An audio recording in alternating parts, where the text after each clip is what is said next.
Take போலாமா? சரி okay. ஏய் ஒரே நிமிஷம் நான் கட் பண்ணிக்கோ. ஆமா என்ன நீ பண்ணது எதுவுமே சரியே இல்லையே. நான் இல்லாத நேரத்தில் வீடியோ போடுற, அப்புறமா எடிட்டர் கேமராமேன் எல்லாம் கூட்டின்னு போய் நான் ஒரு ட்ரீட்லாம் வைக்கிறியான்னு கேள்விப்பட்டேன். நான் பசங்க வேலை செய்ய வரானுங்களா, வேலை செஞ்சுட்டு வீட்டுக்கு போயிடணும், அவனுங்களுக்கு நீ ட்ரீட் வேற கூட்டின்னு போய் வைக்கிறது. இதுல ஒரே நிமிஷம் நான் சொல்லி போடுறது இருக்கட்டும்டா, அதுக்குள்ள இப்ப போல அவனுங்களை ஏன் தனியா கூட்டின்னு போய் என்ன ஒண்டி அழகா காட்டு, என்ன ஒண்டி பிரைட்னஸ் ஆக்கு, இதெல்லாம் உனக்கு சொல்ல சொன்னாங்களா? உன்ன அந்த மாதிரி யாருன்னா லூஸ் மாதிரி ஒரே நிமிஷம் எனக்கு தகவல் வந்துருச்சு. உன்னை கண்காணிச்சுன்னு இருக்கிறதே என் வேலை இல்லடா. இதுதான் நான் சொன்னேன், இதுதான் தனியா நான் வீடியோ போடலன்னு இதான் சொன்னேன். இப்ப தெரியுதா இது நீ எல்லாம் உன்னால வரைக்கும் என்ன கேட்டுக்கிற நீ? ஒரே நிமிஷம் நீ வீடியோ போடு, அதுனா கேமராமேன் எடிட்டர் எல்லாம் கூட்டின்னு போய் தனியா ட்ரீட் வைக்கிறது. பசி எடுக்குதுன்னு கேட்டானுங்க போய் சாப்பிட்டு அவனுக்கு தான் சம்பளம்னு ஒண்ணு இருக்குல்ல. அப்புறமா நீ ஒரு 2000 ரூபாய் 3000 ரூபாய் எக்ஸ்ட்ரா, 2000 ரூபாய் 3000 ரூபாய் ஏன்டா எக்ஸ்ட்ரா குத்த? கேமராமேன் போன் வாங்கி குத்தான்ல, இதுதான் நான் இது இல்ல அவனுக்கு ஏன்டா போன் வாங்கி குத்த? நீ வீட்டுல இந்த போனை எடுத்து குத்தண்டா. இதுனா கேவலமா பேசுறீங்க நீ. இதெல்லாம் ஓவரா இல்லையாடா? உன்னை அழகா காட்டணும், உன்னை எடிட்டிங்ல நல்லா காட்டணுன்றதுக்காக நீ அவனுக்கு போன் வாங்கி கொடுப்ப, 2000 ரூபாய் 3000 ரூபாய் காசு கொடுப்ப. அப்ப நாங்கெல்லாம் சும்மா இருக்கிறோமா இங்க ஷூட் பண்றது? நாங்களும் வீடியோ பார்த்துட்டு தான்டா இருக்கோம். ஏதோ திரும்ப இங்க பாரு குழந்தை மாதிரி பண்ணுகிற. நான் ஒன்னே ஒன்னு சொல்றேன் கேட்டுக்கோ. அவனை நீ கூப்பிட்டு நீ கேளு, எனக்கு முன்னாடி உட்காந்துக்கிறான் கேளு. இங்க பாரு அவனெல்லாம் கேட்டேன், அவன் நீ இருக்கும்போது பேச மாட்டான். அவன் தனியா எல்லாத்தையும் சொல்லிட்டான். நீங்க என்னென்ன ட்ரீட் வச்சீங்க, நீங்க எங்க போனீங்க, ஒரு பார்ட்டி வச்சிருக்கேன், பார்ட்டியே வச்சிருக்கேன். அதுக்கு தானே நான் சொன்னேன் வீடியோ போட மாட்டேன், இது பிரச்சனை வரும் நான் சொன்னேன். நீ சொல்லாம நீ ஃபைனலா ஒண்ணே சொல்லிக்கிறேன். நீ தனியா வீடியோ போடு. நான் வந்து பேரன்பும் இங்க பாரு திருப்பி சொல்றேன் டேய் உங்களுக்கும் சொல்லிக்கிறேன். நான் வந்து பேரன்பும் கொடும் கோபமும் கொண்டவன். சரியா? அண்ணனை பத்தி உங்களுக்கு தெரியாது, அத காப்பாத்தின்னு பேரன்பும் பெரும் கோபமும். அப்புறமா நான் டென்ஷன் ஆனேன்னு வச்சுக்கோ. வாடா டேய் இனிமேட்லாம் அப்படி பண்ணாத. அததான் நான் சொல்றேன். நான் அந்த மாதிரி கேவலமா பண்ணல. நீ உன் மனசு இது எப்பா சரி டென்ஷன் ஆகாத. ஏன் இப்ப நீ டென்ஷன் ஆகுற? ஆனா நான் கேட்ட 2 வாரத்துக்கு நீ இவ்வளவு டென்ஷன் ஆகுறியே. எங்க அண்ணன் அவ்வளவு பேசுறாரு, காளிமாக்கா டென்ஷன் ஆக மாட்டாங்களேடா. உன்ன கேக்கல, நீ நடிச்சேன்னா அவங்களுக்கும் தெரியும். இதுக்கு மேல சீன் ஓட்டாத. இல்லங்க மனுஷனா பிறந்த யாரா இருந்தாலும் திடீர்னு கூட இருக்கிறவங்க எல்லாம் இந்த மாதிரி பேசிட்டா உண்மையிலே டென்ஷன் ஆகுமாவாதா? ஏய் என்னடா என்ன நம்பி தானே நீங்க என்னடா இப்படி பண்ணுகிற, திடீர்னு இப்படி பேசுறிய, மென்டல் ஆயிட்டியான்ற கேள்விதானே நம்மளுக்கு வரும். ஆனா எங்க காளியம்மாக்காக்கு சூடு சொரணை கிடையாது, ரோசம் மானம் இதெல்லாம் இருக்குமா இல்லையா? இல்லங்க அந்த கட்சியில சேர்ந்து எல்லாத்தையும் தூக்கி போட்டு வந்து எல்லாத்தையும் தூக்கி போட்டு போயிடுவாங்க போலே. எங்க அண்ணன் வந்து ஏற்கனவே வந்து பிசுரா பிசுறு மசுறு கிசுருன்னு எல்லாத்தையும் கலாச்சிட்டாரு. பேசாத வார்த்தைகள் எல்லாம் பேசியாச்சு. இப்ப திடீர்னு இன்னொரு ஆடியோவும் லீக் ஆயிருக்கு. அந்த ஆடியோ நேத்துல இருந்தே நீங்க நிறைய வாட்டி பாத்துட்டு இருப்பீங்க. சோ அதை போடணும்னு அவசியம் கிடையாது. எங்க அண்ணன் வந்து சொல்லியிருக்காரு, நீ உன்னை வளர்க்கறதுக்கு கொண்டி பாத்துன்னு இருக்க, நீ என்னென்ன பண்றேன்னு நாங்க பாக்காமையா இருக்கிறோம். நாகப்பட்டினத்துல கூப்பிட்டு, நாகப்பட்டினமா பாத்து நாகப்பட்டினத்துல கூப்பிட்டு லேடிஸ்க்கு ட்ரீட் எல்லாம் வச்சிருக்க.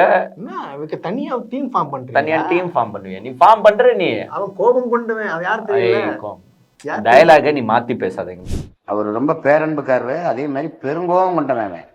பேரன்பும் பெருங்கோபம் அது யார் தெரியுமா? தெரியாது. பேரன்பும் பெருங்கோபமும் கொண்டவன் அவன் யாரு? எங்க தாத்தா தான், சைமன் தாத்தா வந்து பேரன்பும் பெருங்கோபமும் கொண்டவன்.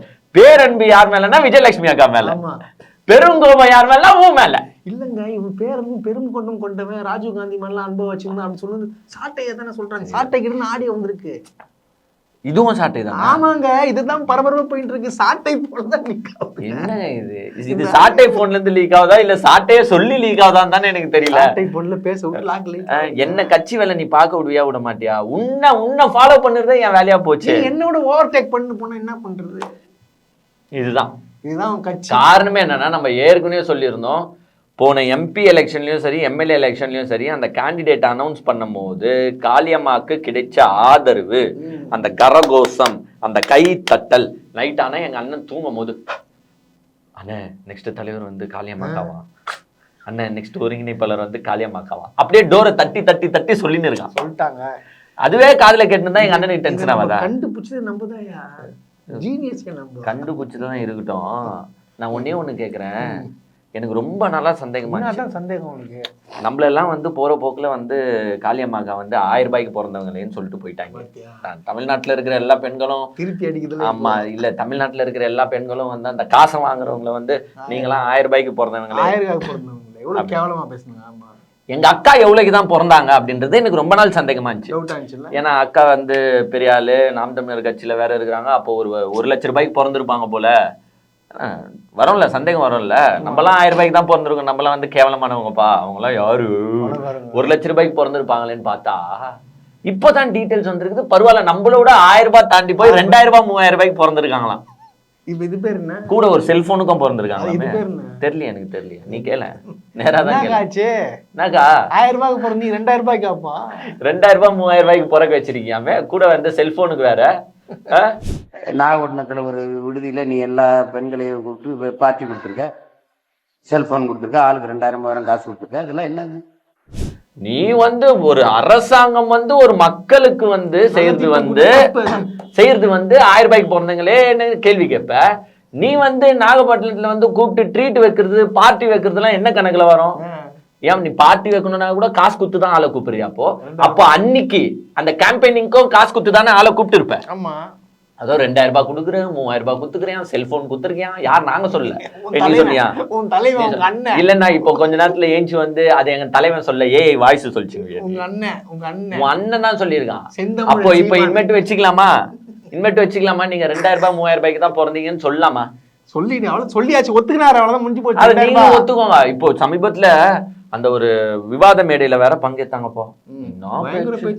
நீங்களாம் வந்து 1000 ரூபாய் கொடுக்குற அளவுக்கு எங்க பெண்களும் வந்து பின்தங்கி வச்சிட்டீங்க, நம்ம 50 வருஷமா ஆண்டோம் 50 வருஷமா ஆண்டோம்னு சொல்றீங்களே, இப்படி 1000 ரூபாய்க்கு தான் எங்களை தொங்க விட்டுன்னு இருக்கீங்களா? அப்புறமா என்ன இது வளர்ச்சி அப்படி இப்படின்னு தத்துவ மலைய பொழிஞ்சுங்களே அக்கா. என்ன ஆச்சு இப்ப என்னக்கா கூட இருக்கிறவங்களுக்கு 2000 ரூபாய் 3000 ரூபாய் கொடுத்தா ஆளை சேர்க்கிறியாமே? இல்ல கேட்டா வந்து எங்களுடைய கொள்கை ஏற்று வந்த கூட்டம், இல்ல எனக்கு புரியாத விஷயங்கள் அதுதான். ஏன் நம்மளுக்கு இந்த சவுடல்? அப்புறமா இன்னொன்னு நான் யோசிச்சேன். நேற்று தூங்கும் போது நைட்டு தான் யோசிச்சேன், ஏன் இந்த அக்கா இந்த கட்சியை விட்டு போல?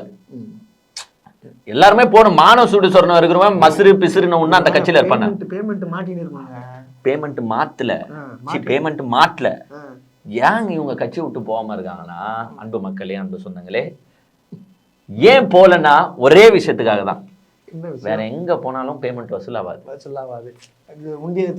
Very difficult. ஏன்னா இனிமேட்டு ஒரு கட்சியில போயிட்டு இனிமேட்டு தன்னுக்குன்னு ஒரு பலத்தை சேர்த்து இனிமேட்டு ஃபண்டு கலெக்ஷன் பண்ணதெல்லாம் ரொம்ப கஷ்டம்.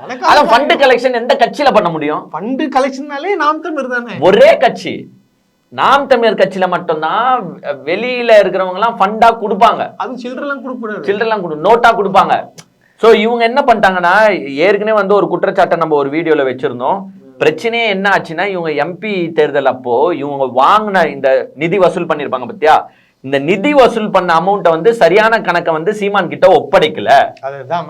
அதனாலதான் சீமான் வந்து இவரு மேல ரொம்ப காண்டா இருக்கிறாங்க. அதனாலதான் இந்த மசுறு பிசுறு எல்லாம் வந்துச்சு அப்படின்னு கூட நம்ம சொல்லியிருந்தோம். ஆனா அதுதான் உண்மை. இவங்க ஒண்ணுமே எம்பி தேர்தல்ல எவ்வளவு வசூல் பண்ணாங்கன்றத சீமான் கிட்ட சொல்லல, எவ்வளவு பேர்கிட்ட ஃபண்டு வாங்கியிருக்கிறாங்கன்றதும் சீமான் கிட்ட சொல்லல. அந்த காசை வச்சுதான் எங்க அக்கா வந்து இப்ப ஆட்டம் போட்டு பார்ட்டி வச்சுக்குது 2000 ரூபாய். ஆனா வந்து ஒரு வீடியோல வந்து ஒரு வீடியோ காட்டினாங்க, இதுதாங்க எங்க வீடு பாருங்க, நான்லாம் கார் வேஷனுங்கிற மாதிரியா தெரியல, இதெல்லாம் என் வீடு மாதிரி பாருங்க. அதெல்லாம் கேட்க கூடாது. தாம் தைர தீம் தைர தோம் தைர நம் தைர தட்டின்னு போனிய கார் யாரு எங்க இப்போ தட்டு பாப்போம். 2000 ரூபாய் அக்கா, 2000 ரூபாய்க்கு போறதே 3000 ரூபாய். 2000 ரூபாய் உன்னதான் கேக்குறான். என்ன இது, நம்ம வாய்க்கு வந்ததெல்லாம் பேசலாம், இன்னொருத்தவங்க கூட சேர்ந்து வாய்க்கு வந்ததெல்லாம் பேசிருப்பான். உங்க அண்ணன் சீமான் தாத்தாவும் எங்க அண்ணன் சாட்டை துரைமுருகன், எங்க அண்ணன் சாட்டை துரைமுருகன் நேத்து சொல்றாரு, செந்தில் பாலாஜிலாம் ஒரு தியாகிங்களாங்க. அதுக்கு ஏத்த மாதிரியா அங்க ஒருத்தர் சொல்லுவார் சீமானம், செந்தில் பாலாஜிலாம் ஒரு தியாகியா? நம்ம தியாகியெல்லாம் நீங்க வரவேற்கிற மாதிரி போறீங்க. அப்ப தியாகம் செஞ்சவங்க எல்லாம் என்னன்னு சொல்லுவீங்க? ஏங்க 5 வருஷம் ஜெயிலுக்கு போனவங்க என்ன சொல்லுவீங்க? எங்க மொழிப்போர் தியாகிக்கு இப்படி செத்து போனாங்களே அவங்கள எல்லாம் என்ன சொல்லுவீங்க? எங்க இதுக்காக செத்தவங்களை என்ன சொல்லுவீங்க? அதுக்காக செத்தவங்க அவங்கள யாரும் தியாகி இல்லைன்னு சொல்லவே இல்லையே. நீ சொன்னீங்க? யாருன்னா சொன்னாங்களா? அவங்களாம் செத்து போனவங்கலாம் தியாகம் பண்ணல, அவங்களாம் தியாகி இல்லைன்னு யாருன்னா சொன்னாங்களா? அவங்க தியாகி தான். அதுவும் இவரு கேக்குறாரு, இளைஞர்லாம் என்ன ஆவாங்க, இளைஞர்லாம் என்னங்க நினைப்பாங்க, நீங்க வந்து ஒருத்தர் வந்து ஊழல் செஞ்சுட்டு ஜெயிலுக்கு போயிட்டு வெளியில வராரு, அவரை கூப்பிட்டு நீங்க இப்படி ஆக்ரோஷமா வந்து நீங்க வந்து படைபலத்துடன் அவருக்கு வரவேற்பு கொடுத்தா எதுக்கு பாராட்டி விடான்னு நான் கேக்குறேன். என்ன பண்ணிட்டாரு சாதனைன்னு நான் கேக்குறேன் அப்படின்னு எங்க அண்ணன் கேக்குறாரு. சரி ஓகே, நியாயம் தான், அதை தூக்கி அப்படி வைப்போம். சரி, உங்க சசிகலா இவங்க வந்த உடனே, ஜெயில இருந்து வந்த உடனே முதல் ஆளா வீட்டுக்கு போய் பார்த்தது யார் தெரியுமா? இந்த சாமான் தான். ஆமா ஐயா, அம்மா சசிகலா வந்து நல்லவங்க தான், அவங்க ஒன்றும் அதெல்லாம் சொல்ல வேண்டிய கருத்து இல்லை, மரியாதை நிமித்தமா போய் பார்த்தேன். இந்த நாட்டுல மண்ணெல்லி விற்கிறது, மலை குடைஞ்சு விற்கிறது, இந்த இந்த என்ன செய்யறது, இந்த மாதிரி சாராயம் காய்ச்சறது, இது பண்றது, இதெல்லாம் தியாகத்துல வருது, வீர தீர செயல்களே பெருமை மிக்க செயல்ல வருது. சசிகலா 10 கோடி ரூபாய் அபராத தொகை செலுத்தியிருக்காங்க, விரைவில் விடுதலை சாத்தியம் செய்திகள் வருது. அதெல்லாம் எனக்கு இல்லை, அவங்க விடுதலையாகி வரணும் அப்படின்னு நான் நினைக்கிறேன். அவங்க இந்த தண்டனையை அவங்க அனுபவிச்சது போதுமானதுன்னு நினைக்கிறேன்.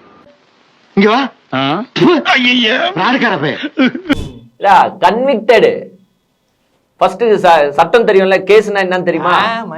கன்விக்டட்னா என்னன்னா குற்றம் நிரூபிக்கப்பட்டவர், குற்றம் நிரூபிக்கப்பட்டு 4 வருஷம் ஜெயிலுக்கு போ, 100 கோடி ஃபைன் கட்டு அப்படின்ட்டு சசிகலா அம்மையாரையும் சரி ஜெயலலிதா அம்மையாருக்கும் சரி கோர்ட்டே சொல்லிடுச்சு, கன்விக்டட், எஸ், தண்டனையை அனுபவிச்சுட்டு வந்தாங்க.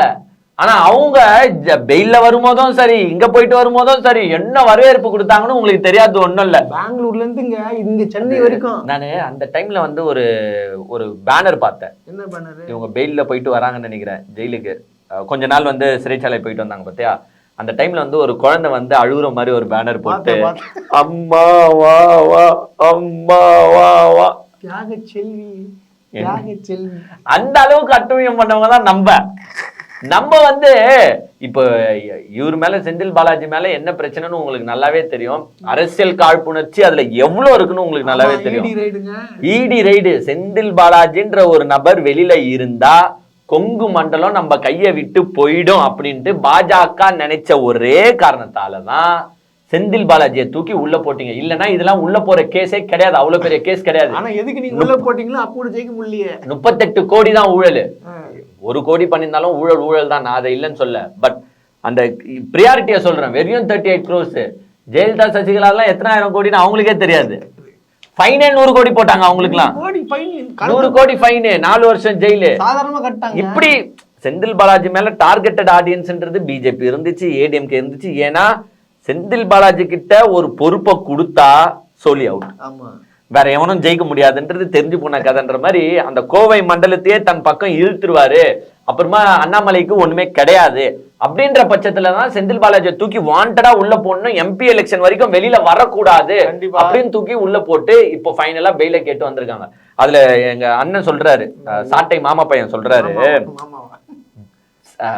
நீதிபதி கிட்ட கெஞ்சி காலில் வந்து கையில வந்து பெயில் வாங்கினாங்களாம். நீ என்ன வாங்கின, நீ எப்படின்னா பெயில் வாங்க சொல்லி வாங்க சொல்லுங்க. அழுகி போச்சு ஐயா, அழுகி போச்சுங்க, வலிக்குதுங்க. நான் கேக்குறேன், இப்ப நீங்க நீதிபதி அசிங்கப்படுத்துறீங்க. யாருன்னா போய் கெஞ்சி கேட்டா நீதிபதி வந்து பெயில் குத்துருவாரா? கோர்ட்டுக்கு போயிருக்காங்களா இல்லையா தெரியல எனக்கு. சட்டத்தின் படிதான் அவங்க எல்லாம் நடவடிக்கை எடுப்பாங்களே காண்டி மனசாட்சி படி யாருமே பார்க்க மாட்டாங்க. கெஞ்சி கை காலில் தான் ஒருத்தன் குத்துறான், குத்திட்டு போய் ஐயோ தெரியாம குத்துட்டே நான் விட்டுருவாங்களா? கெஞ்சி கை காலில் விழுந்து எப்படி மிஸ்டர் சாட்டை இப்படி எல்லாம் பேசுறீங்க? நீங்க போய் பெயில கையில விழுந்து காலில் விழுந்து மன்னிப்பு கடிதத்துக்கு மேல மன்னிப்பு கடிதம் எழுதி குத்துட்டு வந்துருவீங்க. பக்கம் பக்கமா எழுதுறீங்களே நீங்க வந்து கெஞ்சி கை காலில் விழு. செந்தில் பாலாஜி வந்து கெஞ்சி கை காலில் விழுந்து வந்திருக்காரு. உன் அண்ணன் வந்து ஊழல் வழக்குல போயிட்டு வெளில வந்தவங்களுக்கு அப்படியே கும்பிடு குருசாமி மாதிரி போய் நின்னுக்குன்னு இப்படி இப்படின்னு வையேன் பெட்டி பணம். அந்த அம்மா ஜெயிலுக்கு போகும்போது கூட இலை மலர்ந்தால் ஈழ மலர்னு எண்ணத்துக்கு போய் கத்துன, என்னத்துக்கு போய் கூவுன? விஜயலட்சுமி கேஸுக்காக காப்பாத்துறதுக்கு வந்து அப்பெல்லாம் வந்து சீமான் பண்ணது கரெக்ட் இல்ல, அவங்கலாம் வந்து தியாகிகள். இவர் செந்தில் பாலாஜி ஜெயிலுக்கு போயிட்டு வந்தா இப்பெல்லாம் வந்து யார தியாகின்றாங்க, சாராயம் வைக்கிறவரு இவரு ஏதாவது, இவரு பெரிய ஆணி இவரு. நீ போற கேஸ்ல எப்படி பொம்பளை கேஸ்ல எல்லாம் இருக்குது? பொம்பளை கேஸ் ஏமாத்துறது முன்ன ஆட்சிக்கு வரதுக்கு முன்னாடி தான் இந்த கேஸ். ஆட்சியில புடுங்குறது, துட்டு புடுங்கலாம் கத்துறது, அரிசி திருடுறது, அரிசி திருடுறதுக்கு கேஸ் போடல. 1000 அரிசி திருடுறியடா டேய். பருப்புண்டா கூட சேர்த்து. பருப்பு பாத்துக்கோ, என்ன வாயில கொட்டிப்பியா அப்படியே இது. அதனால ஆக்சுவலா நேத்து ஒரே நாள்ல வந்து நிறைய ஆடியோ லீக்கேஜ் வந்துச்சு, நிறைய விஷயங்கள் வந்துச்சு. அந்த விஷயத்தை எப்படி கோர்வையா எடுத்துட்டு போறதுன்னு எங்களுக்கு தெரியல. ஃபைனலா நாங்க வந்து உங்களுக்கு சில இதை சொல்லிடுறோம். ஃபைனலா ஒண்ணு, காளியம்மாக்கா வந்து 2000-3000 போறாங்கன்னு கன்ஃபார்ம் ஆயிட்டாங்க. கூட வந்து ஒரு செல்போன், ஆமா கன்விக்டட் அக்யூஸ்ட் ஆயிட்டாங்க. எங்க அண்ணன் சீமான் தாத்தாவே சொல்லிட்டாரு. ரெண்டாவது, சாட்டை துரைமுருகன் வந்து செந்தில் பாலாஜியை தியாகியான்றாரு, சீமானும் தியாகியான்னு கேட்கிறாரு. ஃபர்ஸ்ட் போய் நீங்க சசிகலாக்கும் ஜெயலலிதா அம்மையாருக்கும் எப்படி சொம்பச்சிங்கன்றத பார்த்துட்டு வந்து நீங்க இந்த கதைகளை பேசினா நாங்க ஏத்துக்கிறோம் அப்படின்றத கேட்டுக்கிறோம். ஆனா ஒரு கதையை விட்டீங்க. என்ன கதைங்க? இப்ப சவுக்கு சங்கருக்கு முட்டு கொடுக்குறானுங்களே இவங்க எல்லாமே சேர்ந்து மொத்தமா. முட்டு கொடுக்கலாம் தான் ஏன் தப்பு? அது 2 புரோக்கர் ஒண்ணா செஞ்சாங்க. ஆமா, இனிமேட்டு வந்து இனிதான் காளியோட ஆட்டத்தை பார்க்க போறேன்ற மாதிரி 2 புரோக்கர். அது ஒண்ணு தெரிஞ்சுக்கோ, மாத்தி மாத்தி திட்டினாங்க. சவுக்கு ஒரு கஞ்சா குடிக்கு, சைமன் தாத்தா அதுக்கு மேல சரக்கு குடிக்கி, மத்த எல்லாமே இருக்குது. கஞ்சா கூட அடிபாரா நம்மளுக்கு தெரியல, எல்லாமே இருக்கு பழக்கம். இந்த ரெண்டும் வந்து ஒன்னா சேர்ந்தா கூட 1 நாள் 2 நாள் ஒன்னா இருக்கும். நீ உனக்கு நல்லாவே ஞாபகம் இருக்கும்னு நினைக்கிறேன். சண்டை போட்டு பண்ணுங்க. என் தம்பி சவுக்கு நின்னா நான் வேட்பாளரை போடாம கூட நான் ஒதுங்கிக்கிறேன், உதயநிதிக்கு எதிராக சவுக்கு நின்னா நான் வேட்பாளரை போடாம ஒதுங்கிறேன்னு சொன்ன இதே வாய் தான் 2 நாள்ல முட்டிக்கிச்சுங்க, சண்டை போட்டுச்சுங்க. ஒரு கலெக்ஷன் வந்து. ஆமா, அதனால இப்ப என்னன்னா சவுக்கு வந்து சீமான் கிட்ட என்ன கேட்பாருன்னா, எனக்கு முதலமைச்சர் பதவியை குத்துரு,